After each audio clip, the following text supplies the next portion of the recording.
Assalamualaikum. Saat istri dalam keadaan hamil, mungkin dia tidak banyak bercerita, tapi bukan berarti dia selalu sedang baik-baik saja. Ada kalanya dia cukup sehat untuk tidak mengutarakan perasaannya karena dia tahu itu akan sia-sia. Toh itu semua sakit yang tidak bisa dibayangkan atau dirasakan oleh pasangannya. Tapi ada kalanya dia mungkin cukup lelah sehingga tanpa sadar keluhan-keluhan itu keluar begitu saja. Rasa yang dialami sang istri yang sedang hamil tentu saja hanya bisa dirasakan oleh yang pernah hamil juga. Karena rasa tersebut begitu spesial dan sangat spesifik. Karena setiap ibu hamil memiliki cerita tersendiri. Mual saat sakit beda sekali dengan mual saat hamil. Kaki bengkak karena kecapean berolahraga beda sekali dengan kaki bengkak saat hamil. Ngilu di bagian punggung, pinggang, dan lain-lain yang bukan karena penyakit, tapi memang karena bagian-bagian itu sedang berproses menyiapkan tempat sang buah hati dan jalan lahir. Entahlah siapa yang bisa paham. Selera makan yang kadang ingin pedas, kemudian ingin manis, lalu ingin asam, lanjut merasa pahit, bukan karena dia ingin menguji kesabaran pasangannya. Dia sendiri mungkin heran dengan apa yang dia rasakan. Saat istri benar-benar memakan dengan lahap apa yang dia inginkan, pahami bahwa itu bukanlah suatu yang hal mengada-ada. Maka saat istri mulai kesulitan untuk sekedar beranjak dari kursi atau tempat tidur, uluran tangan sangat dirasakan membantu. Terlebih karena istri merasa bahwa pasangannya turut berempati terhadap kesakitan yang mungkin sedang dirasakan. Saat sang istri mulai lambat berjalan, kadang mungkin ngos-ngosan, sesekali mencari pegangan pasangan, itu gak usah heran. Dia membawa berat yang meskipun secara timbangan kau anggap tidak seberapa, tapi berat tersebut tidak bisa disimpan atau dipindahkan meskipun sekejap. Berat yang harus dibawa kemanapun dalam posisi apapun.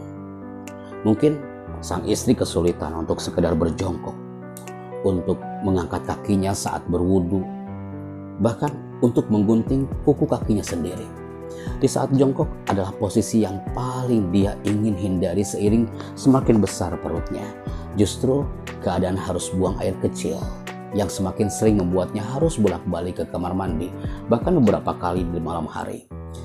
Maka my people, dibanding apa yang dia ucapkan, percayalah lebih banyak yang dia pendam sendiri. Di balik semua rasa lelah dan sakitnya, dia penuhi hatinya dengan penuh rasa syukur dan sukacita.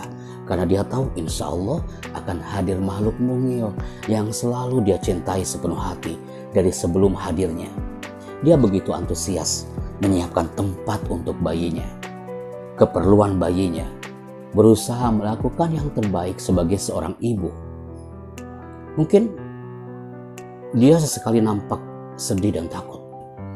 Jangan kau kucilkan dan remehkan perasaannya, karena kau sedikit pun tidak terbayangkan apa yang akan dihadapi.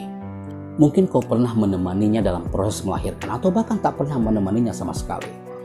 Tahukah engkau, semua sakit itu hilang, saking indahnya yang teringat hanyalah saat akhirnya bayi keluar dengan selamat. Tahukah apa yang berkecamuk di dalam pikiran sang istri? Ini adalah hidup dan matiku. Rasa sakit yang memang tidak bisa dijelaskan dengan bahasa manapun. Bantulah dengan doa, bantulah dengan restu. Dia yang mungkin biasanya manis, mendadak muram. Dia yang mungkin biasanya sigap, mendadak lelet. Dia yang mungkin biasanya fokus, mendadak pelupa. Dia yang mungkin biasanya harum, mendadak malas untuk berhubungan dengan sabun mandi ataupun parfum. Dia yang mungkin biasanya sabar, mendadak lebih mudah kesal. Dia yang mungkin biasanya tabah, mendadak mudah menangis. Dia yang mungkin biasanya enak diajak bicara, diskusi segala hal, mendadak isi pembicaranya hanya seputaran hamil yang dia alami.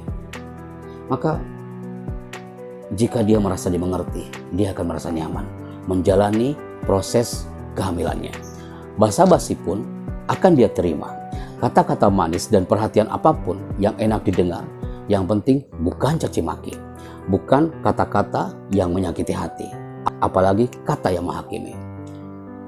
Maka ini adalah potret bahwa Allah menciptakan semuanya dengan izinnya. Hadza min fadli Rabb. Barakallahu fikum. Assalamualaikum.